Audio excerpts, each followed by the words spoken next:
네, 이 같은 상황에서 기름값 상승세가 특히 무섭습니다. 특히 문제는 다음 달인데요.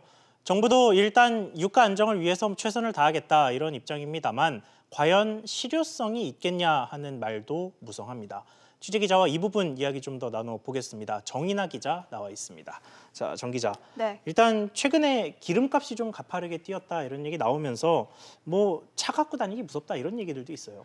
네, 올해 2월만 해도 휘발유 값이 1,300원대를 기록했는데요. 불과 2달 만에 1,400원대를 물론 앞두고 있고 또 1,500선을 코앞에 두고 있습니다. 전국 휘발유 가격은 10주 연속 오르면서 리터당 1,441원을 기록했는데요. 예. 서울의 경우 이달 둘째 주에 1,502원을 기록했는데 이번 주에는 1,537원으로 2주 사이에 30원 넘게 올랐습니다. 문제는 다음 달입니다. 당장 나흘 뒤인 3일 뒤부터 미국의 이란 제재가 시행되고 7일에는 유류세 인하가 축소됩니다. 휘발유 값이 1,500원을 훌쩍 넘어설 것이란 전망이 우세합니다. 그렇군요. 3일에는 이란 제재, 국제유가에 영향을 미칠 거고 7일에 유류세 인하까지 하면 이게 유류세 인하 축소를 한다는 게 한시적으로 많이 깎아줬던 유류세를 예전으로 되돌려서 조금 덜 깎아준다 이런 얘기인데 이게 철회된다, 연장된다 이런 얘기도 있었는데 그대로 가나요?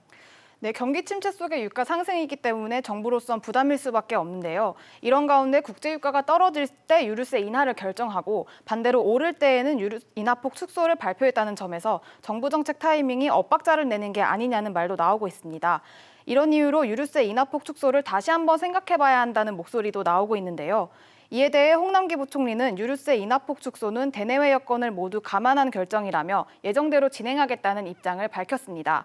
인하폭이 15%에서 7%로 축소되지만 그럼에도 유류세 인하는 계속된다는 점에서 기름값 인상 충격을 완화할 것이라는 게 정부의 생각입니다.